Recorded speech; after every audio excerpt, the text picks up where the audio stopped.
একটা হচ্ছে যে তারা গরিব মানুষের যারা উপদেষ্টা মণ্ডলী হয়েছেন তারা কেউ গরিব মহল থেকে ওঠেন নাই, তারা গরিব মানুষের কষ্ট বোঝা মানুষরা, তারা সমাজের এলিট আপার ক্লাস। তারা বোধ করেন না এখানে আলুর কেজি 5 টাকাটা 50 টাকায় হইলে, পেঁয়াজের কেজি 40 থেকে 200 টাকা হইলে, চিনির কেজি 70 থেকে 200 টাকা হইলে কার কি যায় আসে, এটা ওনাদের কিছু যায় আসে না, কারণ ওনারা বাজার করেন না।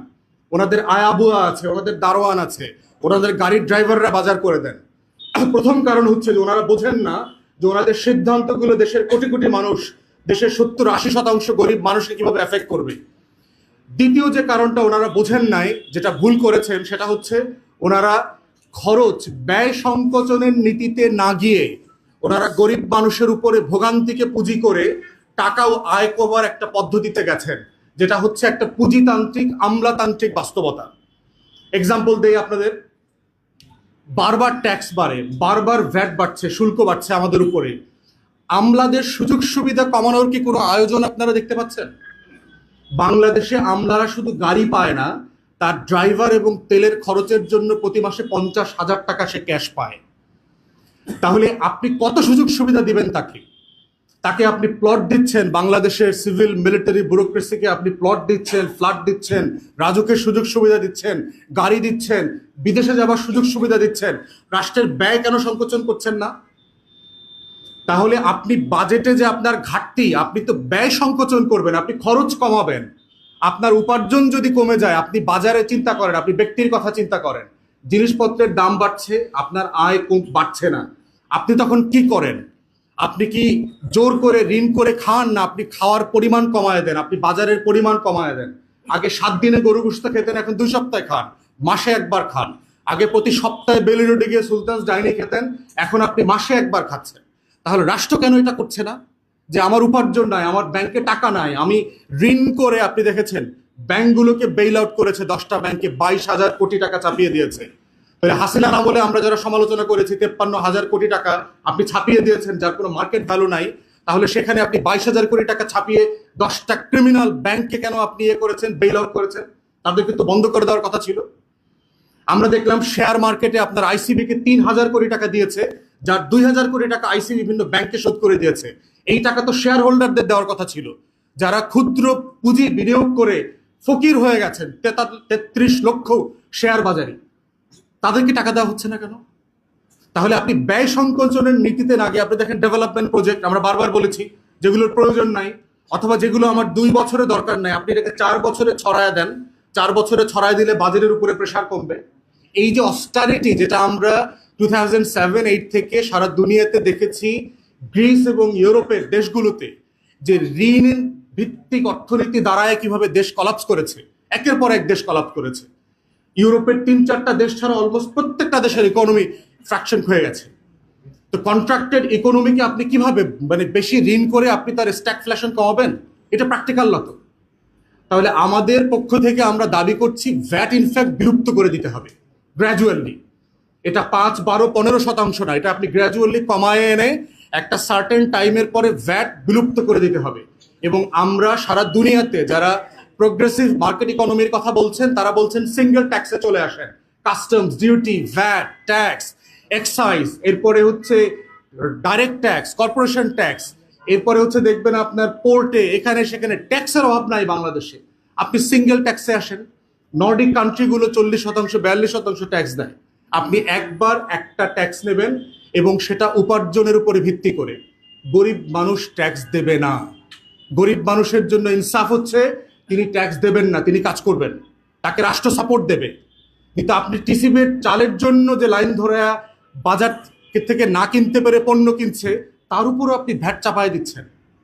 মানে এর থেকে জুলুম, অবিচার আর কিছু হতে পারে না। তাই আমাদের বক্তব্য হচ্ছে রাষ্ট্রকে total tax management, tax law, এগুলোকে ওভারহলিং করতে হবে, সিঙ্গেল ট্যাক্সে চলে আসতে হবে। এটা আপনি বাড়ান, 20, 22, 15 কত করবেন, অংশীদারদের সাথে পরামর্শ করে সেটা করেন, আর কোনো ট্যাক্স থাকবে না। আর গ্র্যাজুয়ালি ভ্যাটকে আপনি যেটা যে পার্সেন্টেজে আছে এটাকে কমিয়ে জিরোতে নিয়ে আসেন আগামী 5 বছরের ভিতরে। আমরা সিঙ্গেল ট্যাক্সের কান্ট্রিতে দেখতে চাই। দ্বিতীয়ত হচ্ছে সরকার তাহলে বলবে আমি বাজেট ডেফিসিট কিভাবে ম্যানেজ করব। আপনি ডেফিসিট বাজেট কেন করছেন? আপনার উপার্জন 3.5 লক্ষ কোটি টাকা, আপনি কেন 8 লক্ষ কোটি টাকার ফুটানি করছেন? একটা রাষ্ট্রকে এই যে ফুটানির ভিতর থেকে নিয়ে আপনি ব্যাংক্রাপ্ট করে গেলে একটা সরকার চলে গেল, এরপরে তার দায় কার? ঋণ নেয় কে? সরকারগুলো ঋণ নেয় কাকে বিক্রি করে, কাকে বন্ধক রেখে? সে আইএমএফ এবং ওয়ার্ল্ড ব্যাংক থেকে ঋণ নেয়। দলকে বন্ধক রেখে? আওয়ামী লীগকে বন্ধক রেখে ঋণ নিয়েছে, না 20 কোটি মানুষকে বিশ্ব ব্যাংক এবং আইএমএফ এর কাছে বন্ধক রেখে টাকা নিয়েছে? তাহলে আমাদের বক্তব্য হচ্ছে, যে সরকার থাকবে আপনার দলকে বন্ধক রেখে ঋণ নেন, 20 কোটি মানুষকে বন্ধক রেখে ঋণ নিয়ে লুটপাটের যে বাণিজ্য, এই বাণিজ্যের অর্থনীতি থেকে আমরা বের হয়ে আসতে চাই। আমরা আয়ের ভিত্তিতে চলতে চাই, জনগণের টাকায় চলতে চাই। এত প্রবৃদ্ধি, এমপ্লয়মেন্ট নাই কেন? 40 লক্ষের উপরে শিক্ষিত গ্র্যাজুয়েট ছেলেমেয়েরা কেন বেকার? তাহলে আপনার স্ট্যাগফ্লেশন চলছে, যে আপনি শুধু দেখাচ্ছেন কৃত্রিমভাবে আপনার ইকোনমি বড় হচ্ছে, কিন্তু প্রবৃদ্ধি নাই, জমিন কোনো ডেভেলপমেন্ট আমরা রাস্তা দেখতে পাচ্ছি না। বরং দেখতে পাচ্ছি 16 থেকে 25 বিলিয়ন ডলার প্রতি বছর লন্ডার হচ্ছে, বাইরে চলে যাচ্ছে। তাই সামারি হচ্ছে, দুইটা সামারি এবি পার্টির পক্ষ থেকে। একটা হচ্ছে সিঙ্গেল ট্যাক্সে আসতে হবে, গ্র্যাজুয়ালি ভ্যাট বিলুপ্ত করে দিতে হবে, সকল ট্যাক্স বিলুপ্ত করে দেন। দ্বিতীয়ত হচ্ছে অস্টারিটি মেজারে আসেন। আমার যে গভর্নমেন্টের সাইজ দেখেন, আমার 60টা মন্ত্রী, আমেরিকার ফেডারেল মিনিস্ট্রি হইল 16টা 17টা। আপনি কি আমেরিকার থেকে বড়লোক দেশ হয়ে গেছেন? আপনার এত মন্ত্রী লাগবে কেন? এত সচিবালয় লাগবে কেন? এক সচিবালয়ে 4টা অধিদপ্তর আছে, কেন 4টা অধিদপ্তর লাগবে? তাহলে আবার মন্ত্রণালয় কেন দরকার? আপনি একই কাজ 4টা ডিপার্টমেন্টকে দিয়ে করাচ্ছেন। জাপানে সে 4th 5th লার্জেস্ট ইকোনমি, তার মিনিস্ট্রি হচ্ছে 11টা। আপনার কেন 60টা মন্ত্রণালয় লাগবে? আপনার অধিদপ্তর, তারপরে অটোনমাস বডি মিলায় রাষ্ট্রের প্রায় 85টা সংগঠন আছে। এত বড় গভর্নমেন্ট তো আমার দরকার নাই। বাংলাদেশের মতো অর্থনীতিতে আমার এর 1/10 ওয়ার্ক ফোর্স দিয়ে এই রাষ্ট্র চালানো সম্ভব। এবং এটাই হচ্ছে ডিজিটাল বাটপারি, যেটা আওয়ামী লীগ করে দিয়ে গেছে। ডিজিটালাইজেশন মানেটা কি দেখেন, যে অ্যানালগ জমানাতে আওয়ামী লীগ যখন এসছে, তখন আমার 12 লক্ষ সরকারি কর্মকর্তা কর্মচারী ছিল। এখন আমার এটা 19 লক্ষ সরকারি কর্মকর্তা কর্মচারী। তাহলে ডিজিটাল হইলে তো কাজের সংখ্যা, ওয়ার্কফোর্স তো কমার কথা। আমার তো 12 লাখ তো 6 লাখে চলে আসার কথা। তাহলে এটা 1.5 গুণ বাড়লো কেন? 19 লাখে গেল কেন? হয়েছে ডিজিটাল হয় নাই। রাষ্ট্র হচ্ছে অ্যানালগ এবং ডিজিটালের একটা খিচুড়ি হয়েছে, যেখানে এখন আপনার প্রত্যেকটা ফর্ম কম্পিউটারে ফিল আপ করতে হয়, ওইটা প্রিন্ট করে আবার ফিজিক্যালি গিয়ে ফাইলে জমা দিয়ে আসতে হয়। এই হচ্ছে বাংলাদেশের ডিজিটাইজেশন যেটা হয়েছে। তাহলে এই ব্যয় সংকোচনের জায়গায় নীতিতে আসতে হবে রাষ্ট্রকে। তা না হলে ঋণ করে ঘি খাওয়ার যে পুঁজিবাদী অর্থনীতি এবং লুটপাটের অর্থনীতি চালু হয়েছে, এই অর্থনীতি থেকে দেশ বের হয়ে আসতে পারবে না। আমরা অন্তর্বর্তীকালীন সরকারকে বলছি, গরিব মানুষের কোনো ট্যাক্সের লায়াবিলিটি থাকতে পারবে না। অবিলম্বে এই যে 65টা সার্ভিসেসের উপরে এবং পণ্যের উপরে যে আপনারা শুল্ক বাড়িয়েছেন এবং আরোপ করেছেন, সেটা অবিলম্বে উঠায় নিতে হবে। এবং আপনারা আয়ের পথ খোঁজেন, ব্যয়ের পথ খোঁজেন, লুটপাট বন্ধ করেন। এখনো লুটপাট বন্ধ হয় নাই। যত পরিমাণ টাকা সাবসিডি দেওয়া হচ্ছে, ওই লুটেরাদেরকে দেওয়া হচ্ছে। স্টক এক্সচেঞ্জের কমিশন যে চেয়ারম্যান, তারপরে হচ্ছে পুঁজিবাজারে যাদেরকে চেয়ারম্যান করা হয়েছে, সিচুয়েশন হ্যান্ডেল করতে পারছে না। তো একের পর আমরা দেখতে পাচ্ছি যে রং সিদ্ধান্ত, ভুল সিদ্ধান্ত। আজকে দেখলাম আপনার রুবায়াত শিবলি, যে সাবেক সিকিউরিটি এক্সচেঞ্জ কমিশনের চেয়ারম্যান ছিল, তাকে একজন উপদেষ্টা এত পরিমাণ শেল্টার দিচ্ছে যে সে এখন ঢাকা বিশ্ববিদ্যালয় ক্যাম্পাসে বিট দর্পে পতিত ছাত্রলীগের নেতাদের মতো ঘুরে বেড়াচ্ছে। সে অ্যারেস্ট হচ্ছে না। তার বিরুদ্ধে এতগুলো মানি লন্ডারিং এর মামলা হয়েছে, কিন্তু তাকে কেউ গ্রেফতার করছে না। তো এই বাস্তবতাগুলো থেকে আমরা চাই রাষ্ট্র গণ অভ্যুত্থানের স্পিরিটে ফিরে আসুক।